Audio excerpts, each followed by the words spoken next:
All right, so welcome to Angry Antle's quick boxing demonstration.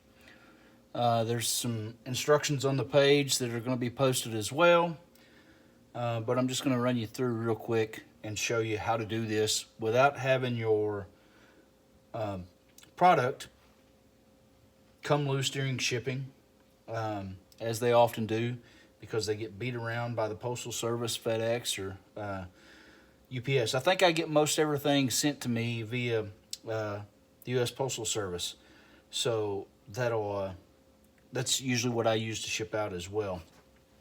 I'm not real sophisticated here at Angry Antle, so I just want to make sure and get everything boxed up as best I can, and protected as well as I can using what I have.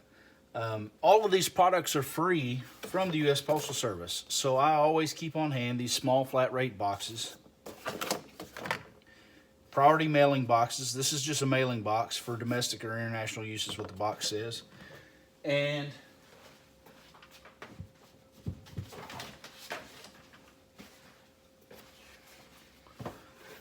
the flat rate, medium flat rate box.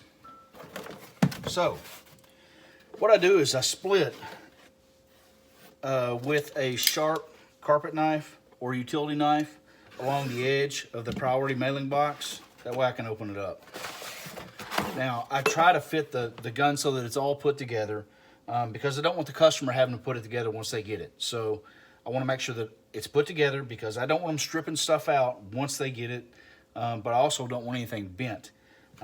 So I angle it so that it's got as much protection from the edges as I can, and in the middle of the box. Take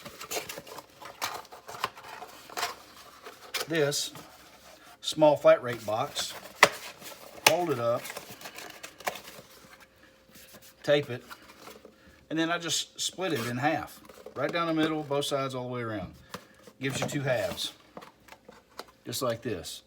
Now, then I just work them, so I'll cut the back edge just to fit however the gun's set up, because they're not all the same.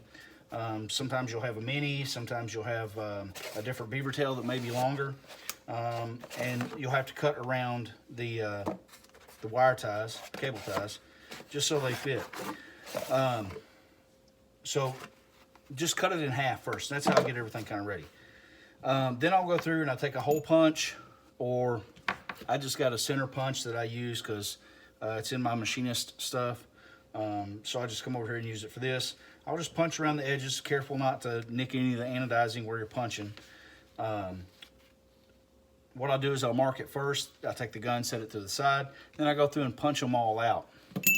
Take the cable ties, run them through so that they're setting through the box. And then I just lay the gun back down over the pattern, cable tie them up, and clip the excess cable tie, because I want to try to keep it from rubbing any of the anodizing or any of the parts during shipping.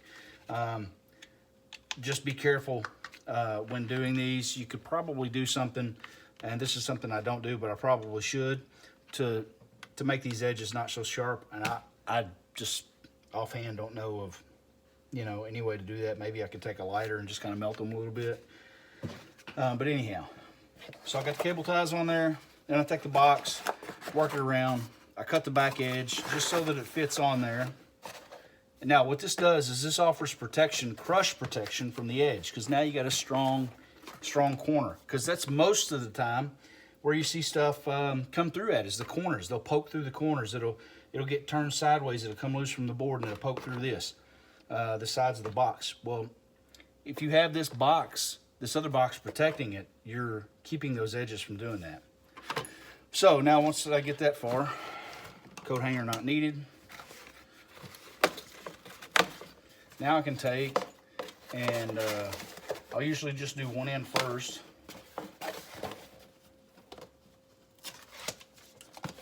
Tighten it up. Pull the glue strip off.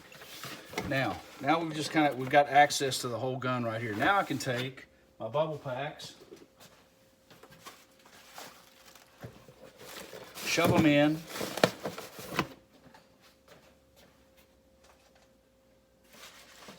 other packing material, newspaper, used cum rags.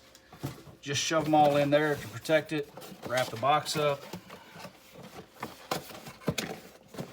Most of the time I'll go ahead and I'll tape this edge. Now that box is ready to go.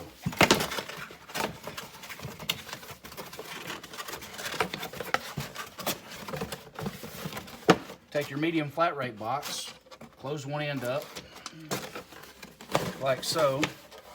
Now, the priority mailing box is just small enough that it fits inside the medium flat rate box.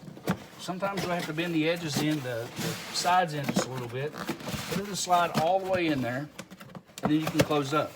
Now I've essentially boxed up 3 times. I didn't do these real pretty right here, but I'm not done with it. I'll finish it up after I close the video up. But now I've essentially boxed up 3 times, put padding in there. I've made sure that the gun's not going to move. So this is how you're going to best protect your marker or autococker to send it so that it doesn't come loose. You can hear it in there. The only reason it's shaking as much as it is because I didn't put any more packing material in there.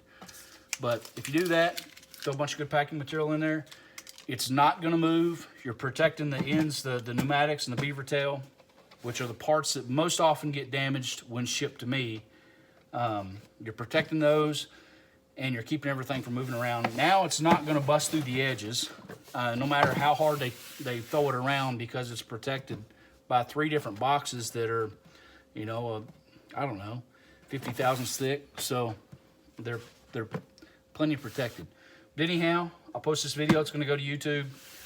Like and subscribe, since I'm a new user on YouTube. And I appreciate you watching. Box up your stuff good. I don't like to have to file a claim, and I don't like to have to fix your stuff if I don't have to. I don't want to charge you any more than I got to. So anyhow, take care. Angry Antle out.